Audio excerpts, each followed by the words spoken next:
Oh my god. There we go. Do we Now- have to start? Do we have to start all over? Do we have to start from the beginning, Mr. B? Well, I don't know. What do you mean you don't know? Tell me you have a code on for this. I just turned on record, so we gotta start again. It's recording, yeah? Only now. So we're 33 seconds in from recording. I completely forgot to hit record. Oh my god! It's all right. That was a really good rehearsal, I think. Yeah, super good rehearsal. What's All up, right. guys? Jack here. If you're hearing this, then we kind of forgot to hit the recording button.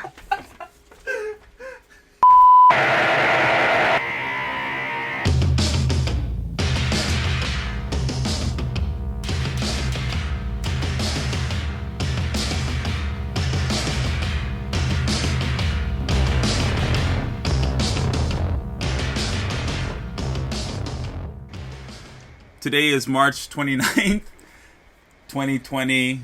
It is 8:22 a.m. in the morning, and we're 22 minutes over our start time because I forgot to hit record. So 2 articles in, I noticed that my recording application wasn't recording. And this is the Bored State. My name is Jeffrey Vieira, a.k.a. Mr. V. I am joined with Jack from the beautiful side of the island. This is kind of like a deja vu, right? I feel like we just did this 22 minutes ago. Because over here it's just been smoking, drinking, hiking, go to the beach. What are you talking about? What? I'm sorry? Someone just hacked into your phone there. Or your computer there, and was saying some things that are completely not true. How you doing, Jack? What's been happening?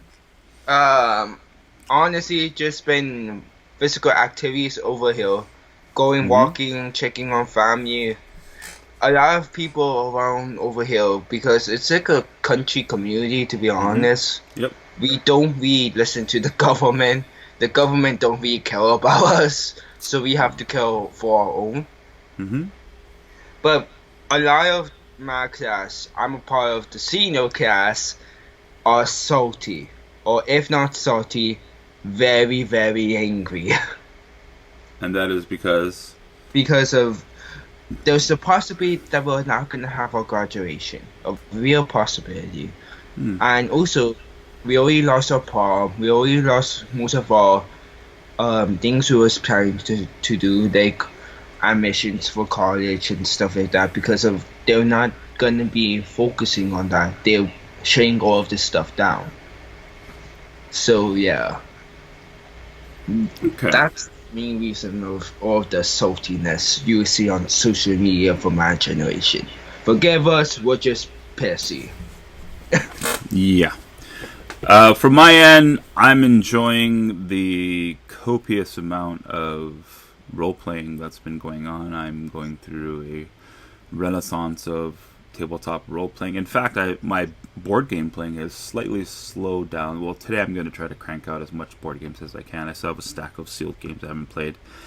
But just about every day, I've been playing some form of a role-playing game through Roll20, Discord. Yesterday I played 2 D&D games back-to-back, one with you. The night before that I played Call of Cthulhu with some friends, and I am somewhat selfishly loving this quarantine. well, you mentioned last night, so I'm just gonna let the viewers in. I almost killed him on accident though. But I almost killed him. Cool. All right. Don't make friends with Dracula. Right. Okay. So, what do we do in this cast? Cast, show, whatever you want to call it, streaming service. It is a service that we provide to you all. And what we do is we highlight articles that stood out for us in relation to grassroots game design and deeper dives into game design and games that stood out for us in the previous week or so. And we're pretty much a weekly show. Sometimes sometimes we miss a Sunday because someone is overslept or couldn't make it or whatever. Someone's gaming too long and the night before. But we're mostly weekly game design news show. So our first article is going to be from Yahoo Finance, and this is Gaming Boom Hides Struggle to Create New Hits in Isolation. And since you're a hardcore economist, I'm going to have you start with this article. So, a lot of the stocks in recent times has been collapsing. Honestly, everything has been collapsing thanks to this bloody coronavirus and the ineptitude of leadership. I'm not going to point out names, but if we had better leadership on certain areas, we would have been a little bit more better stable economical-wise, okay? However, several industries have been thriving. You see that in the website industry, but also in the video game and gaming development industries. As Yahoo Finance states right here, coronavirus lockdown has gamers flocking to Valve's Steam platform in record numbers. Yeah. Take it. This means two things though. One, Steam is making a hell of a lot more money than it was. But two, this doesn't mean it will apply for the entire industry, but these major sites. Indie developers are still gonna have struggling, especially now that GNC is no longer gonna be operational at E3. These conventions that they usually go out and showcase their games. How that's the reason why Undertale and what was it, Mr. Meat Boy got into blue to those big conventions, and now they're not gonna have access to it anymore. So it's both a good thing and a bad thing, because as many people go on Steam, the more likely Steam is just gonna suggest all of these AAA games and not the indies. So yeah. Okay. Yeah. Yes, you basically covered the article perfectly. Great job. That, yeah, number one, right now games are selling. A lot of games are selling because we're in this quarantine situation, and people are looking for pastimes. You sent me a picture a couple of days ago of the board game shelves at Target, and it was just wiped out. It was just like, I mean, it might as well have been the toilet paper shelves, right? Like it was just wiped out. PSA, stop buying the toilet paper. Right. And so yes, right now we are in a gaming boom in terms of people buying games. However, like you mentioned, and GDC. So GDC had a virtual conference, but it pales in comparison to the actual GDC event, where a lot of indie game designers have a chance to network and showcase their titles to prospective buyers, right? So that's not happening. So really, we just got to kind of wait and see what happens. What is the tail end of this boom gonna look like? I honestly, even though GDC may hurt the indie industry, it ain't gonna hurt a lot. People already have been shown to buy games that are unique and out of the ordinary. So that image I showed to Mr. V and Alika, who's in the group chat, and we will talk about in the next article for Shadowing, is that Monopoly, surprisingly, has not been picked up. Because it's not a real game. Sorry, I won't go into a Monopoly rant. Sorry, please continue. But if it if Monopoly was picked up, it wasn't really like the Star Wars version. It was something like a unique variant of it.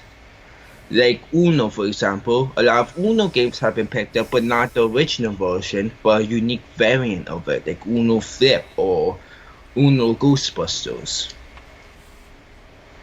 So it's already starting to spread that whole choice mentality from other industries. And That's just cool. because gaming offers this right away, a lot more people is doing the time to research it. Yep. So All right. Oh, yeah. nope. Go ahead. So have fun and try to survive. All right. So gaming boom, gaming boom hides a struggle to create new hits in isolation. YahooFinance.com. All right. Next article is by Game Industry Biz, and this is this is titled "Killing Creative Block with Kindness." Gabby DiRenzo shares the process that helped her recover from burnout while working on Super Crush KO. And I'll start with this, and then I'll pass it over to you, Jack. Mm-hmm. All right. So this is a how-to guide on how to break through that wall of creative block. Right. This article, I last night I reviewed all our articles because I knew we were gonna wake up bright and early this morning, despite all the gaming that's going on, and have our cast. So while I was reviewing this article, I sent it to our resident artist, Alika Spot-Naye, and he read it and immediately responded back was like, this is it. You know, he was kind of giving his testament over text message that this is something that really impacted him. And after I read it, and I knew it would. And some of the highlights for the article for me is, and this is just quoting right off the article: when our ability to make something good surpasses our ability to discern something good, this is called a creative high. And when our ability to discern something good has surpassed our ability to make something good, that is called a creative low or a creative block. And she gives some remedies for this. So don't try to be different, just try to be good. The idea behind this phrase is that by focusing first on being good, following the basics of design and making decisions that work, and trusting your instincts on what is good, will ultimately make something that is different.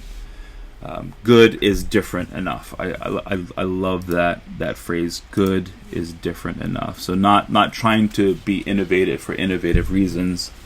That's something that our class definitely suffers from sometimes, is that we're trying so hard to move that margin, that watermark, that we just run into these walls rather than just make something good that works very, very, very well. And that may be my fault entirely.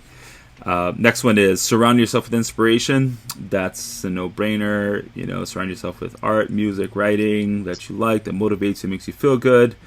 And if you're looking for something unique for your game, try looking outside of what people already are doing in video games. And that's something that we do a lot of. We look at, and this is something that Will Wright in his masterclass on game design touched on, is how he looked at other disciplines outside of game design while creating SimCity and things like that, like ecology, architecture, and things like that. While on a month-long break, DiRenzo started a new habit. Every morning, she would make tea and scroll through different design websites to inspire her using things outside of video games. And when she returned back from her break, she hung up art and other visuals on a wall in her office. So here, just one more that really stood out. When she returned to work after a month long of refocusing, she brought with her a new mock-up for Super Crush. The single mock-up was incredibly well received and ended up informing the art for the rest of the game. So sometimes it's good to kind of step out for a little bit, take a little break, do something completely different, and you can go back to your project with fresh eyes. And this is something that is also beyond game design. This is a template that can be used for any kind of endeavor, not just in the creative arts. But if you sell cars, I would imagine if you're running into a roadblock, selling cars, you could do something completely different for a while and then go back refreshed. You kind of empty out the glass, as it were, and ready to be refilled again. Your thoughts, sir? Yeah, and creative block could happen in any stage of your professional life. For mine, I remember funny in digital media that my first ever creative block took me 5 months to get past. Because I couldn't really understand how could I make something good if I keep on making something bad. And so it's also a process too. It depends on how much experience you have already put into it. For example, like in game development, we suffer through creative blocks here and there, but usually it takes us like around 3 days, not 5 months, to figure things out. So the more experience you have within an industry will also determine how bad a creative block could be. And if it's like up to a year, sometimes it's necessary in order to make a masterpiece. Because after that 5 month period, now I could crack up PSAs and documentaries within a week. And it's like no sweat to me now. It's all about you, no matter when it happens, once you get through it, it will help you more as a creator or more as a professional within whatever industry you are in. So in the long run, it will show you, okay, if it's not meant to be, then this is a reality check in all certainties. But if it was meant to be, then you will push through it. So yeah. All right. So that's from GameIndustry.biz, creative block. Okay, sorry. What? We're recording though. Yes, we are definitely recording this time. Okay. This is from GameIndustry.biz, killing creative block with kindness. The manual on how to remove creative block. All right. The next article is, oh boy. We've got 5 game devs to explain why Animal Crossing is so damn good. This is from the Next Web. I'll start with this one. Let me just begin by saying this. This is, in my opinion, and I think this is going to be shared amongst people, this is definitely going to be the game of 2020, the game of the year. And it's no secret, I've been in Animal Crossing. Arguably is one of the most influential games in history. Really, it's making Switches sell out. I should have posted that article, but we try to limit ourselves to 10 articles. There's this article where I think this lady even posted that she bought the last Switch in Australia. That Switches are the video game equivalent of toilet paper right now. You just can't get Switches. I funny story about so me and my cousin went to the stores before, thinking okay, consoles were gonna be not sold out. People is buying toilet paper, yeah.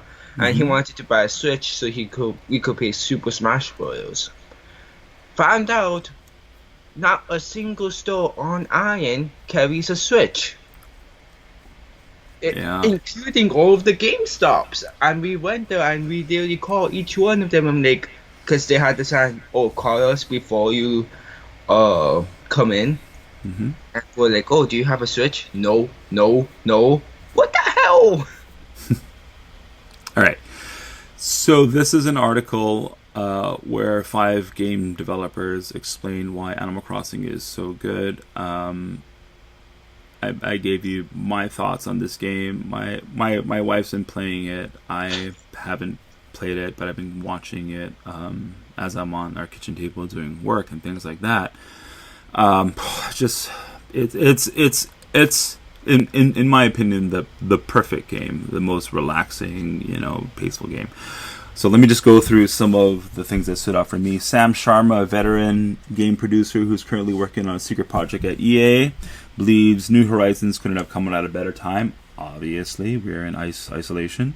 He says there's definitely the comfort of doing daily tasks that we've been missing in self-isolation that makes it a relaxing escape. He continues, even that though the game gives us a lot of autonomy to the player to discover and explore, Animal Crossing has a completion levels and checklists for things to do. And these are things, I mean, people are even... I posted this yesterday. Let me just go off on a little tangent because this just blew my mind. So the most powerful thing about this game, and I'll go back into the highlights in a second, but things like Animal Crossing, talk a little bit about Minecraft before, Dreams and things like that, is these platforms, and you mentioned, you know, Halo Forge last week. Games like this that have enough space to where the players themselves could add their own thing to the game, right? Their own emergent gameplay. And emergent gameplay defined is things that emerge from the game that the game designers didn't intend themselves, right? Is, to me, the best games made, right? Because you give tools to the community to do what they want to do, and Animal Crossing is exactly that. So one of the things that people have been doing is they've been making their own clothes. So what I mean by that is you can design Hufflepuff clothes, Final Fantasy clothes. I mean, so like suits that are like almost like cosplay. Like they're doing cosplay in Animal Crossing of anything and everything you can think of, anime-wise, movie-wise, comic-wise, whatever. And then you can have it available online through a QR code. So my wife literally spent hours scanning in clothes into the game that she could put on. And this is, you know, it's something that's completely free through the system. Like Nintendo didn't like monetize on it or anything. So she got all these really cool, I think she got like a Rainbow Bright, like the old school 80s Rainbow Bright like costume thing that she found. She found, of course, you know, she's a hardcore Hufflepuff Harry Potter girl. So she Hufflepuff, right? Yeah, exactly. But yeah, just tons of stuff. And then so I was curious, and I went online. I was like, what else is there? Just like Chrono Trigger, you know, stuff. You know, I saw Final one Fantasy. Master Chief. What's that? I saw one on the Master Chief and on Doom Guy. Oh wow, yeah. See, so anyway, it's just so cool. All right, let me go back here. So he says that this creates a. So this is talking about Sam Sharma's thoughts on this. He says that this creates a virtuous cycle for both kinds of players: those who like structural tasks and an unending list to accomplish things, all of which are rewarding, and those that like exploration and discovery are constantly renewed for their curiosity. And that let me just go over that one more time. All of these are rewarding, and those that like exploration and discovery are constantly rewarded for their curiosity. That is so cool. Rami Ismail, co-founder of Vlambeer, he says that there's actually a bunch of existential and social fear built into the core of the game design, and since it manifests in what is effectively a pleasant grind, I don't think anyone really minds it. It's very true, right? Because you're paying off your debt and all that. Rami has a final word on what he believes makes Animal Crossing so good to play. Animal Crossing is also expertly turned into what creates joy. Small animations, messages of thanks, little progressions, rare occurrences. It's all there to give a sense of joy and discovery. Nothing can actually harm you in the game, and everything in the game builds towards something. Together with this sense of progression, whether it's being able to drop off items faster, get more places to find cool stuff, or having a tent evolve into a building, it all combines into play sessions that are frequently almost entirely purely joyful, even if you get stung by a bee. Me personally, this is just my thoughts. I think it's just a perfect, relaxing game. A good step away from the humdrums of daily life. Your thoughts, sir? Okay. I know we want to stick to 10 oracles, but I remember I was reading before I was choosing mine. There was one oracle that I wanted to put in, but I really didn't feel like it was necessary. Mm-hmm. But we all know how the internet reacts to certain stuff. So you know about the Doom guy, right? From Doom. The Doom guy? Yeah. From Doom Eternal and Doom 2016. Yes. Uh-huh. Okay. So, and you know Isabel from Animal Crossing, right? Mm-hmm. Well, the internet decided that both of them are best friends now. Okay. Yeah, and it's like this game has started like a cult of like a following to it's Oh, I did see that. I know exactly what you're talking about. Sorry. Please yeah. continue.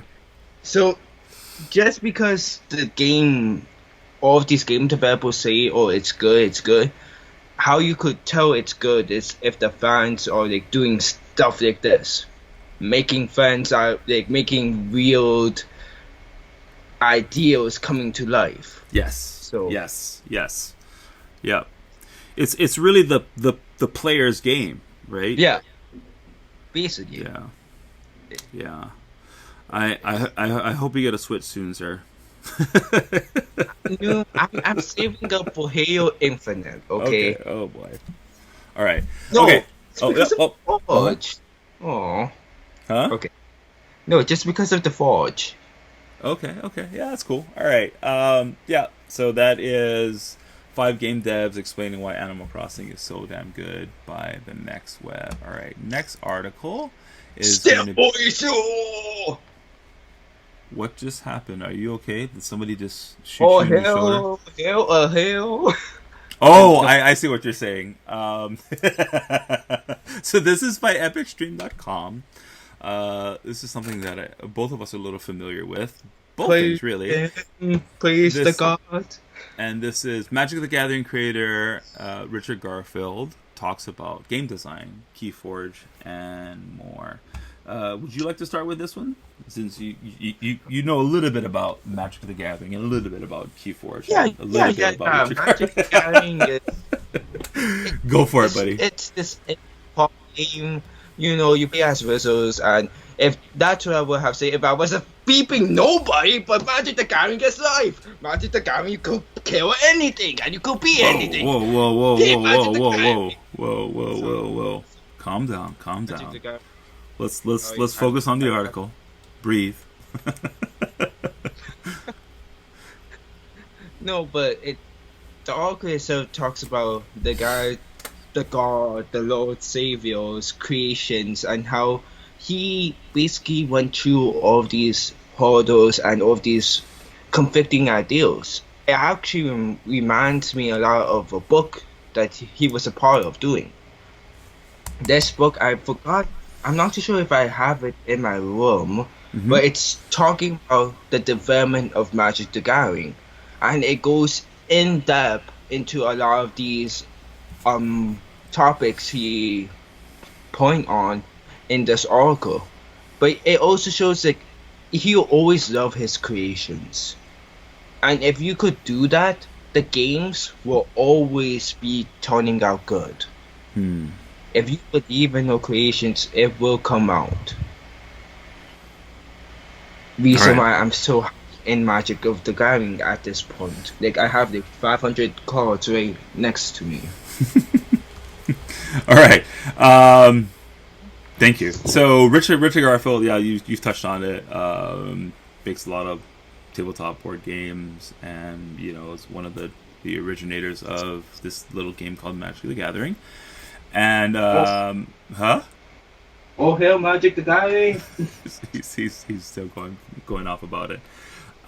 Yeah, and Keyforge. So Keyforge, in my opinion, is still one of the most innovative games that has ever been created. It's a brilliant tabletop card game, non-collectible in a sense where you don't buy booster packs, you just buy a deck, and deck is somewhat randomized by this big brain heuristic AI, quantum computing, whatever thing, that randomizes this deck. So the deck that you get is unique. The deck that your friend gets is unique, and you don't take the deck apart and build another deck. You just play that deck out.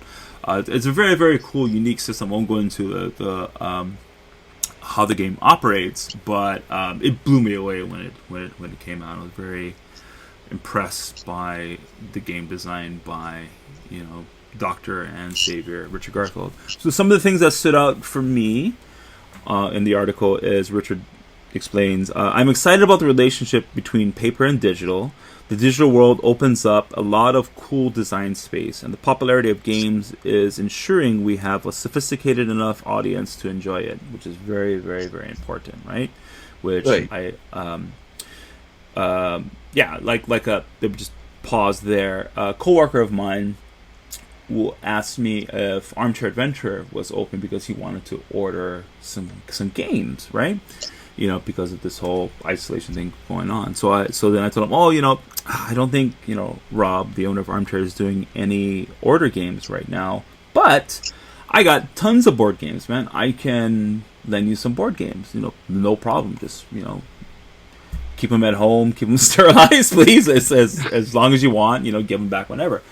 And he was, and then he became really defensive. Like, my kids are like 10 years old, so I think, the games that you play might be a little bit too heavy for them. I was looking for something like Categories, and I was like, what? Categories? Don't subject your children to Categories. Come on, man. Pull up your pants, your age is showing. There's this thing I always say, right? It's like Pac-Man is a game, right? It is, and it's cool. It's great. It's fine. But the game industry has evolved, since Pac-Man. There's some really cool stuff out there, like Halo and Animal Crossing and all that. So too has board games. There's tons of really cool games out there. You don't just have to go back to games like Categories or Shoots and Ladders or whatever, for all ages. So yes. Three things. One, It's now called Snakes and Ladders. Sure. It's not Shoot and Ladders anymore. I doubt it's still a game. Yeah. It's still a game, but they rename it to Snake and Ladders. Yeah, no, I'm saying I doubt it's an. I mean, you just roll dice and move, right? The decision tree is like not even one level, I would imagine. The game just plays itself, which arguably isn't really a game. Sorry, please continue. Second thing is, I actually found the book that was talking about. Okay. Yeah. And it's called Generation of Decks. Wow. And so this book, if you're in isolation, hint, it's $6, man, so grab it now. Off of Kindle. It's basically talking about all of those same topics more in depth. And it includes like good lessons on game development in general, and lessons you could take and apply to other industries. So over college, I was tasked with finding research books I could write papers of during my summer college with New Age Oahu. Oh, okay. I was wondering, like, how are you in college? And I was like, okay, got it, gotcha. Okay. I chose this book because I felt it relates to me, but it could relate to anyone because the game developers, including Richard Garfield, which is from this article, it's basically fans. I know it's everyday fans. So if you're coming from any place, it will be more understanding, basically. Lastly, about this article, if the gaming industry did evolve, but it also evolves with its designers. Okay. So originally he made Magic the Gathering. Now he's making a game that makes its own complex rules on its own. So, yeah. All right. So going back to what I was saying. Sorry. No, all good. The popularity of the game is ensuring that we have sophisticated enough audience to enjoy it, and I think that's really important because the player acumen to actually enjoy these games. Garfield added, I don't think paper games are threatened by this, however, because one of the reasons tabletop games are so popular is that face-to-face play has become even more special in this day when so much of our interaction is mediated by screens, right? And, we're in a situation where we don't really have an option right now. And then finally, from Richard Garfield, one of my current concerns is in board game culture is how fast players draw conclusions about games. This is so important to me more than anything else. That really I think we're talking about, other than the creative block article is very cool, but this is the one thing that, please, if you step away from anything from this episode, please listen to this again. One of my concerns in board game culture is how fast players draw conclusions about games, he said. My favorite thing about games has always been that the best ones get better with time and go to unexpected places. This is so goddamn freaking important that explore games. It's in digital, not too much of a thing, because you're going to more than likely play a game more than once. But in the tabletop space, like, games don't get enough table time, right? Yeah. And this is something I'm one to definitely suffer from this. That in my 2020 resolution, I'm trying to change this, is get the same game to the table more than once, because yes, that 6 or 7 times that you play the game, there may be all these beautiful mechanics that open up like a good French wine, right? Your thoughts specifically on this last part, Jack? Honestly, even though we're suffering through a quarantine, there is ways you could still play board games. Take it. It may be a little bit hard, then you may have to follow on a system, but like through Discord or through Skype, you're still able to play board games. And even though you may struggle with it, you will still have those experiences of it. Like, I remember fondly of playing a local developer's game with my cousins, and we couldn't understand any of the rules for the 5 times we played it. But that caused us to make our own rules and caused us to play our own ways to that game. So even if you don't understand it, if it starts those memories, then the game does its work. You don't have to worry about it. Because it's an effective game if it gives you memorable memories. Got it. But just okay, so just to kind of reiterate the question more specifically, your thoughts on playing a game more than once to explore its mechanics and theme like that. Do you think it's a good idea? Do you think just playing a game once and putting it on the shelf is enough? It depends on the game too. For example, some games, like, I remember fondly because I'd rather play it once and have those memories not be tainted from play through again. Like, I think the most memorable game that I played once was Metal Gear Solid, the Phantom Pain. So hold on, let me just pause you there. So you just logged in, played it one time, and then logged out of the game and never played it again? Basically, I grind on that game for like 3 whole days. Exactly. Yeah. So you're playing the game more than once, though. No. Yeah, but I mean, like, that's not. No, well, you see what I'm saying. So, like, in video games, you're gonna start the game and play it, continuously, right? Right. You didn't just like do the tutorial and then like 4 hours in, like, okay, I know everything this game has to offer. Right. I don't mean like playing the game over, like beating the game and then playing it over and over and over. But I mean that could definitely be it as well.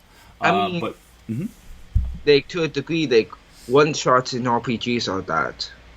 It's a one shot. Yeah. So, so like those types of scenarios, I would see like, okay, yeah, it's you only supposed to play it once. You like the character creation, and then you head straight into the adventure. Nothing, Right. and you're not so expected to live after the adventure, or you're not expected to get that much out of it other than the memories. So, yeah. All right, You let know? me just pause really quick before I forget this. One of the advantages of having a show like this is that through conversation, across the island, really good game design ideas come up, and let me just pose this to you, and not that we don't have enough on our plate already, but at some point in the future, Oh my what if we made a video game? Okay, and listeners, please comment on this as well, and on YouTube or on Facebook, whatever. What if we made a game that you bought? Maybe it's even free. Maybe you don't even buy it, but and it's almost. I guess Rogue is kind of this, but it's you play the game once. Like as soon as you log in, it creates a session and you play the game. But once you turn off the game, that's it. Like it's just like you have to like install the game again or start completely from scratch again. So like this super hardcore, like you have like one session to play the game. Maybe even not install it again. That's a bit excessive. But like this extreme like Rogue type of game where like you play the game once, and then once you log off, not die. Once you log off, then the entire game resets. Oh my god. No. No, it's not that I don't want to do it. It's just now you post the idea, and now by within a week's time, well, it's gonna be like, hey guys, guess who's in the game already? Jack, you ready? You have to go already? Oh, that's what happened with the other projects, man. I know. All right. Sorry. Yeah, I think it'd be a cool idea. It's a great idea. Yeah. Now it's on recorded. Yeah, it's out in the universe. Oh well. Well, I mean, yeah. If somebody else makes it, I mean, I just would love to see that exist. All right. Sorry, I interrupted you very rudely. Please continue on your train of thought.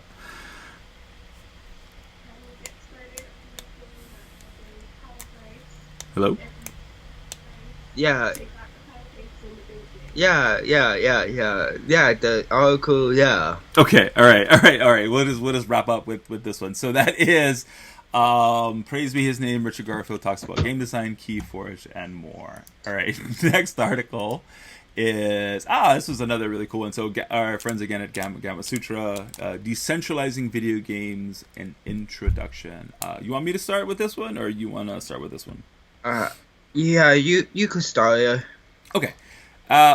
This article is by Paul Gaddy, and what he's looking at is approaching, and this is again specifically video game designs, but it could definitely lend itself to tabletop as well. And what it is looking at the models and the frameworks that you use to create a game, and to adopt a different model, a different framework to creating a game. So he goes on to explain, players start with Unity and get art assets and the coding in and everything, and do general playtesting, and then it automatically goes to Amazon Web Services. So there's this like set templates that you use as game designers, and then in the tabletop space as well, like what we do, we often start with theme, then mechanics, and playtests, and then art assets, and then production.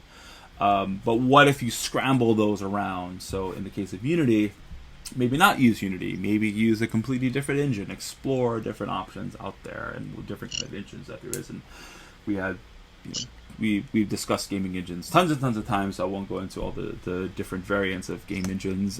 But in the tabletop space, for example, what if you just started with art assets? Had a whole month of just drawing art and then creating mechanics out of that, and then the theming after that, and then play testing, but just approaching, like completely decentralizing it, and deconstructing it, and looking at different ways of approaching game design in that space. Your thoughts, sir? Yeah. One of the key points that I took off of the article is the inspirations and the ideals and concepts came from a multitude of games, but also came from a game that I highly enjoy. One of the games, that being called XCOM. And if you do not, so little indie, small, little name. People haven't really heard of it. And another game, couple other games called Veia 2, Age of Empires 2. Oh! I was mumbling. Oh boy! All right. That's 30 minutes into the game, into the 45 podcast. minutes. There's gonna be a beep. 45 minutes. 45 minutes. I'm a beep.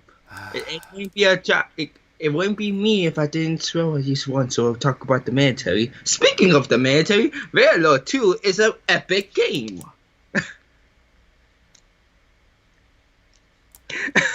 Any other thoughts on this, Jack, other than the influence of the game? No, also, just the ideals manifested into grand guilds.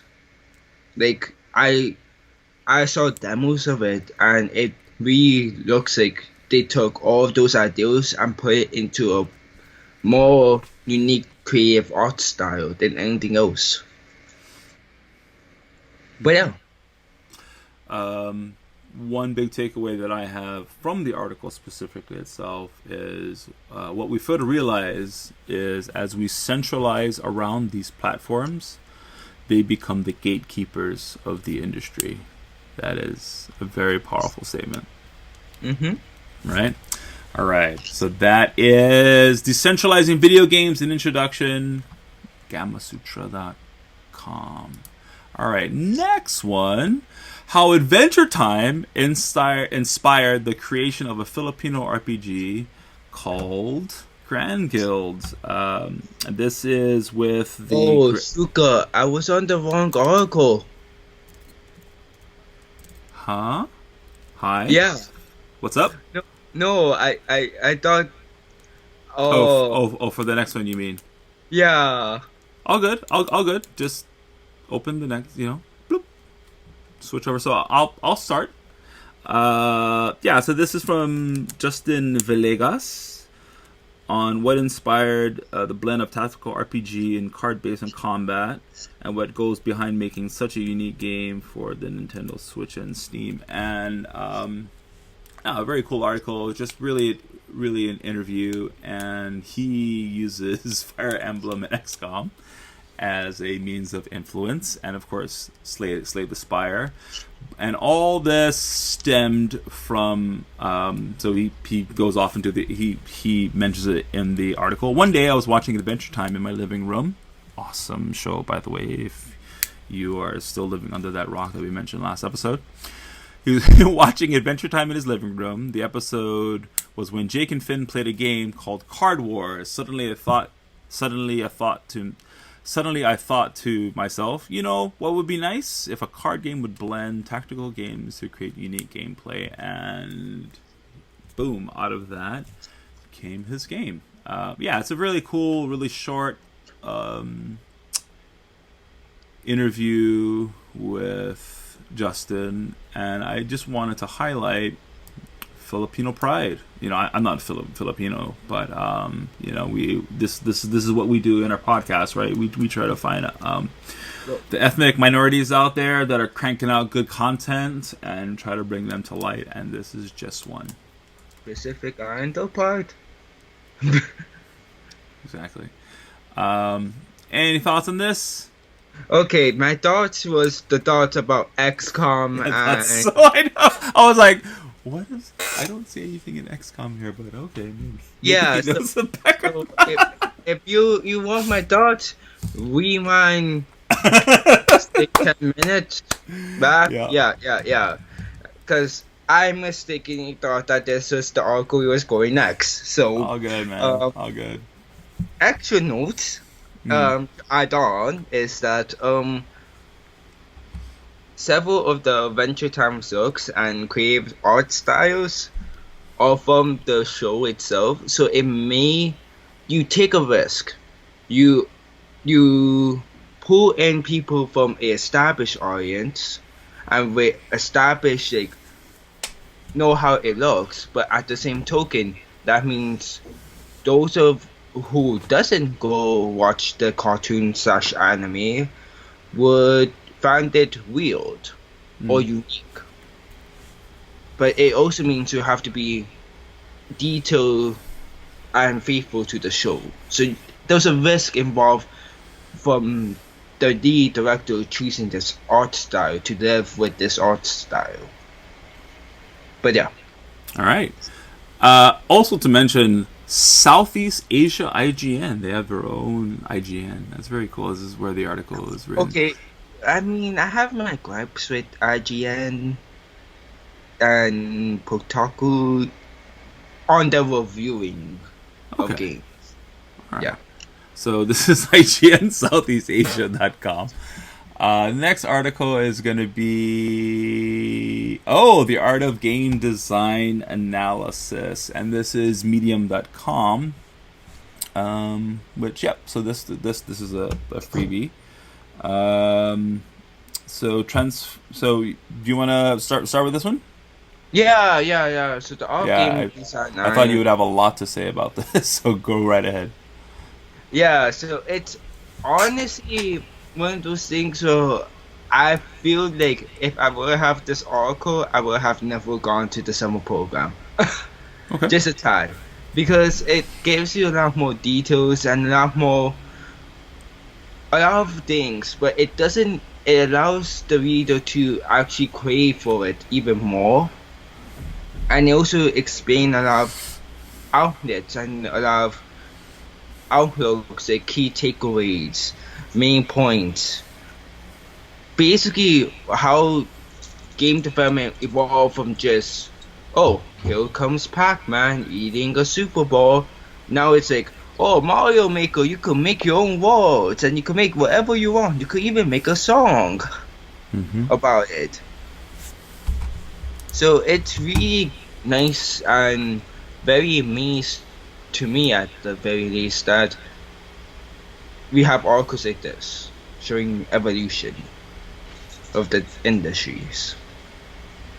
Yeah. So Josh Beiser runs a podcast, a game developer podcast, and man, this article is so well written, and it's like I think Medium says it's a 6-minute read, but it goes into really the fundamentals of game design analysis around playability, core game loop, and post long run, like how to give like a critique lens in game design. And it's really, I actually really want to go out and find this podcast and listen to it. This is a really well written analysis and good reference points to bookmark when you're reviewing a game, or actually even making a game, some of the bullet points that you want to align yourself with, right?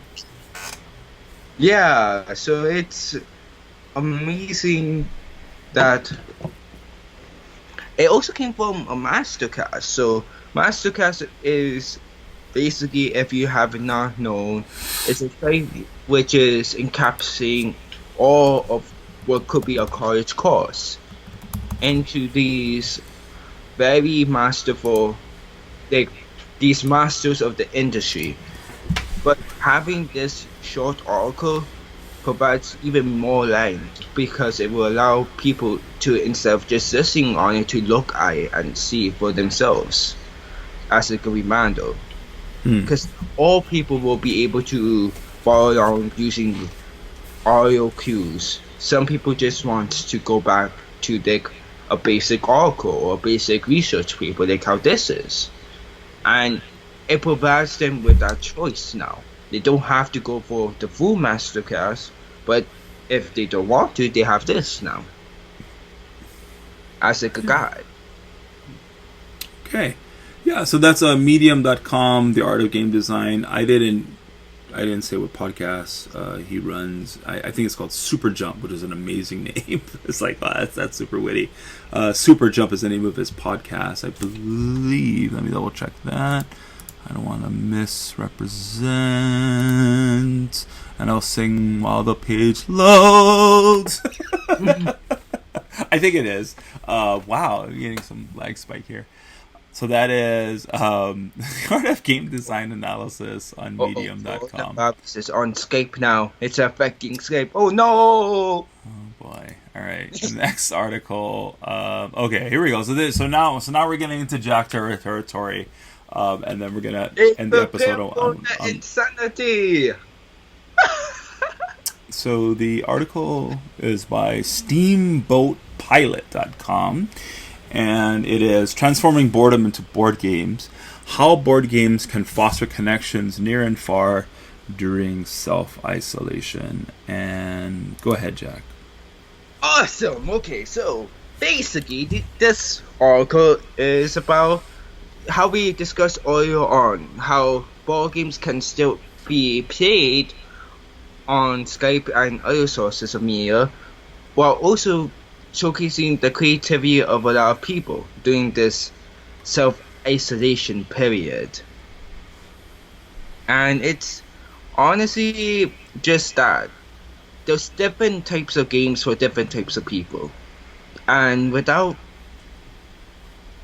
going into depth, you don't have to go be a game developer to make games. You don't have to make games, to have fun with games. And you don't have to be a gamer to have fun with games. Anyone could be playing with it, and through a variety of means. This article just showcases a lot of the unique ways that people are using to make and play games in these circumstances. Yeah. Okay. Sophie, so the Springboat is a place, I believe. So sorry. Steamboat Springs is a location, and Sophie Berkeley is a licensed professional counselor and registered play therapist, which is something that I'm interested in maybe eventually getting a certificate of play therapy. And yeah, she talks about using, basically that, how games can foster connections doing self-isolation, and it's a fantastic read. My only gripe with the article, and I'm going to get on my gaming soapbox here, is the game selection she selected for her games. Here's the thing. This is coming from a non-gamer introducing other non-gamers, okay? So are you related to Sophie? Are you planning on taking her out to dinner? Because why are you defending? Okay, please continue. I'm saying there's two sides to the story. So if that triggers you, you don't have to follow the suggestions. It's just that suggestions, even though it's bad suggestions. Dear listeners, I am so sorry that Jack didn't let me finish, which I was going to elaborate, what he just said. I'm sorry. But yeah, so the game selections that, and I'll just go through them just so you can hear it. So Candyland, Chutes and Ladders, and she does break it down for young children. Uno, Apples to Apples, Yahtzee, Scramble, Rummy Cube, Ticket to Ride, no surprise there. But yeah, so Yahtzee, and she breaks it down, which is very, very cool. She has, Uno for most ages and a group of children multiple ages, Apple to Apples for reading practice, Boggle for spelling practice, Yahtzee for math practice, Scrabble for spelling practice, Rummy Cube for math practice, and Ticket to Ride for older children, right? There's a little bit more comprehension needed for that. And she's looking at this as a play therapist, not as a hardcore gamer. I get that. Totally get that. And so these are games that she's using as like a toolbox for play therapy. I'm sure Sophie's going to be listening to this podcast, but if it does make her way there, please check into your local board game store and expand this list. And I'm sure that these games are very effective in your practice. But again, like I mentioned earlier, there is other alternatives, more contemporary alternatives that kids should play and be exposed to. That Candyland's fine, sure, but there be things. So it's just games that are more relevant to the generation is what I would say. Yeah. All right. Yeah. Okay. Cool find though. I don't know how you found it, but that's a good one. Steamboat Pilot, and today transforming boredom into board games. How board games can foster connections near and far during self-isolation. All right. Next article. Jason Segel's Dispatches from Elsewhere is based on Secretive role-playing adventure, a secret world adventure game, and this is another article from our correspondent Jack. Tell me about this article, Jack. So it gives I'm not too sure exactly from when would this TV show is gonna premiere or not, Yep. but it showcases this whole idea of no culture in Veia being other parts of society, and in this case it's the television industry. And so the whole concept of it came from an alternate reality game or a real world adventure game, how they put it. Yep. And an ARG or alternate reality game is basically a game in where the participants don't know it's an actual game until further down the line, and the game itself doesn't identify itself as a game. It identifies itself as real life, making concepts of the game and ideas that the game and problems the games present real for the players that are involved. Because alternate reality games will follow you. It doesn't, just because you turn off the Xbox, that doesn't mean that's the end of the game. It will continue to follow you and showcase newer ideas and newer concepts that a lot of game developers are not even could consider possible, because it would be too challenging in normal circumstances. Like, I remember one challenge that I was a part of in an ARG was all about to find a statue, okay, for a show that I loved. And so one of the challenges was to assemble a puzzle that had over 10,000 pieces in Russia. So you needed like the entire fandom to help you out in order to solve this puzzle for yourself, but also to build it too. So you need that. They had over 200 people to build it. So yeah, those are the biggest takeaways of this article. The inspiration of a television is now becoming more gamified. Yeah. I'm a huge. I mean, this is really, really cool article. I'm a huge fan of ARG like experiences. I'm a huge fan of the. So actually, this is something for you to look up, Jack. Just take some notes here. Look up the Merry Pranksters in San Francisco. This is something that that they've been doing for some time now. I wanted to join the organization one time. Let's see, how long ago was that? It was. How long have you been part of the game design program? 3 years, Jack?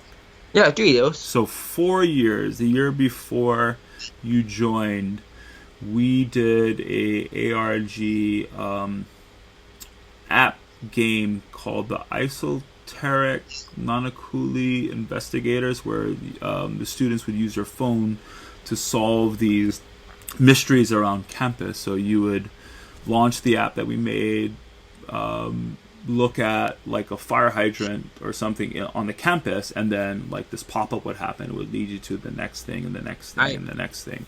So ironically, I'm planning on making an ARG, so if you have any suggestions, yeah, we can talk after. But yeah, so it was a really cool experience. I love taking digital stuff and throwing it out into this world, and having a platform where, like we kind of talked about with Animal Crossing, that the players can then take and do what they will with it, right? But pertaining to this article specifically, this is something that I've wanted more and more. This kind of real world adventure game on TV, right? Mm-hmm. I mean, Bandersnatch, the Black Mirror episode, did it like perfectly, and I've been asking the universe this for years now. Is I want to watch a TV show that I can decide how the ending happens, right, through a series of prompts and whatnot. I want to see more and more and more of this. Really, really bad. I think this is where TV should be moving towards. Of course, it's a huge undertaking, right? Because you have to record and create all the different decision trees and possibilities that will happen on the episode. But man, it's just so cool. It's like you have ownership. Like, my decision matters. You're not passively just sitting back and watching a show. Another thing is that you could also television and also other sorts of media like movies could also have a hidden ARG like Year Zero or the Bill Cipher ARG from Gravity Falls. So a lot of the codes and secrets they had in Gravity Falls, they did it like using the audio reverse instead of making a fictional language, or use the Caesar cipher to encrypt messages like Bill is watching. Right. So there's a lot of ways you could gamify things. You just don't have to be like one track minded. If you feel like you cannot make a show of that level, then we go back to the Gravity Falls level. Well, the codes are hidden throughout the series. Yeah, but I mean, I just want to see things like what's that, Wolf Among Us and like The Walking Dead. They did those. What's that company? What is that company? And Alika was just talking about. He just played the Batman. Oh yeah. The Batman. Wait, I know the Wolf Among Us. Yeah. But yeah, those type of like choose your own adventure episodic. I just played Eliza, which is really, really good. Telltale Games. Telltale Games, exactly. I want to see Telltale Games, but like on the screen, right? Like on TV. I mean, this is something very separate from like ARG, like outside games. But I mean, more. Went bankrupt. No, they just started again. I remember seeing an article somewhere that they're making something. We can look that up later. But anyway, yeah. Awesome find, Jack. I'm so proud of you. This is a really, really good one. I don't have to be all about military and death. Thank God. Okay. All right. Last article of the day. We're a little bit over time, but thank you, for sticking with us. And the last article is who says play video games as healthy social pastime during the corona? Who is an organization? Who says play video games as healthy social pastime during coronavirus pandemic? And this article is really like a scrap going on. That's why I wanted to pick it. It's just like, wow, these different ideas and train of thoughts are like duking it out. What do you think about this article, Jack? How the turntables.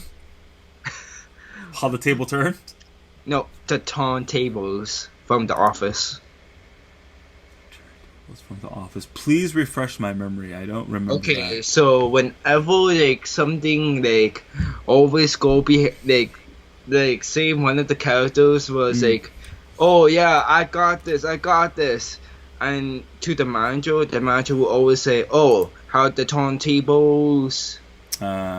Gotcha. Okay. Because then they needed him. I forgot what episodes it was, but it happened a lot. Okay, but basically, on Honestly, I'm laughing my butt off Thank you. Yay!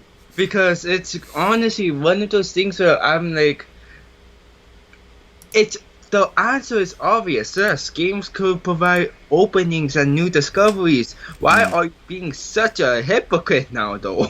Yeah. Because it wasn't who that was hypocritical about it. I'm talking. Yeah. It's the person who had published this, USA Today. Yeah. If you play games around the 2000s, heck, 2006, even 2012, you will see them posting games are the reason for this, games are the reason for that, and it's always negative. But now it's like, not to sound mean or any of that or disrespectful, but honestly, if you're gonna finally publish something good about it, the article itself is very good and very in depth. But it's kind of coming from them is two-faced now. That's the major thing I take from it, from a gamer perspective. So a couple of things to draw out specifically from the article is game makers from Activation to Zynga on Saturday began kicking off a new World Health Organization, that's the WHO, initiated entitled #PlayApartTogether to encourage people on how to entertain themselves and also practice physical distancing. So this is like some big, heavy-hitting AAA guys that are getting involved with this. We've got some Riot comments in here. That's Riot, the gaming company. It's this huge initiative that are really supporting this idea of playing, and I love that hashtag, right? Play apart together. Play apart together. I love it. No, it's sorry for interrupting. Yep. This is gonna be the podcast of interruptions by Jack, but sorry, unfortunately. Sorry, but. No, it also has like Riot, and it also shows like this article is like gamers unite even if like an unknown force is buying us, yeah. So it's like one of those things where gamers will always do that no matter what. You could always count on like the industry to do that, to like always like count on for each other and try to pull each other up. Like, even when USA Today was printing out falsified articles just to get clicks and views, we were still united against them. Yep. The only time gamers ever was fighting other gamers was when like microtransactions or stuff like that was a big thing, and even then, microtransactions only was a big thing once companies decide to do bad decisions with them. Yep. And they suffer, like, honestly, for it. Yeah. Yep. So the initiative is particularly noteworthy because WHO previously designed video game addiction as an official mental health disorder. That's the other side of so that's why we're kind of saying like there's these two conflicting ideas. But we're at a crucial moment in defining the outcomes of this pandemic. Gaming industry companies have a global audience. We encourage all to play apart together. More physical distancing and other measures will help flatten the curve and save lives, right? But the other thing is, I just want to mention, and of course you like Call of Duty, I don't like Call of Duty, whatever. But they got some pretty cool mentions in here. Number one, Call of Duty, hooray. But Untitled Goose Game, which actually won GDC this year, I believe. Yeah. And then my video game of the year, what was it? Yeah, I did play at the tail end, Disco Elysium. And then they even mentioned Wasteland 3. Wasteland 3 doesn't get enough mention out there. But yeah, it's a really cool article.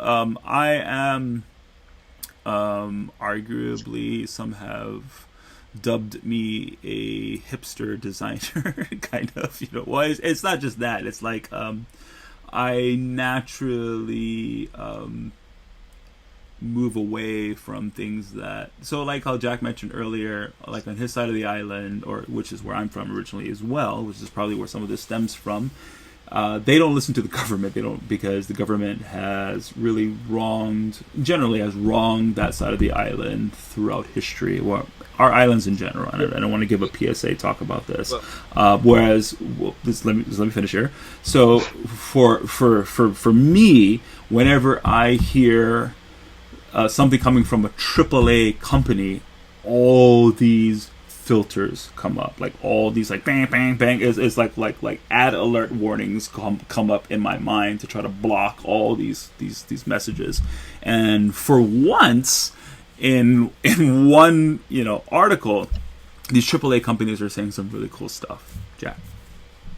Yeah, and that's honestly the biggest takeaway you could take out of that article, is that even several of these companies that you had gripes with, you could use respect that they'll, unlike in the filming industry, like Warner Bros. Or Marvel, has been taking active roles and has been taking, like, incentivizing their audiences. Like, as much as the filming industry is like, oh yeah, hashtag spread around, that's all they could do, really. As game developers, we have the endless void to create whatever we want. Encourage people to do whatever we want. And that's what makes game developers arguably better writers and better creators than most other industries. But, second thing, do you know how deep the scars with this side of the island Mr. V originate from and where I live? This part of the island is known to be where most of the protest happens. So, for example, Mauna Kea is a big one around the world thanks to Jason Momoa and The Rock. A lot of those guys who are up there comes from this side of the island. And so, yeah. Okay. Yes.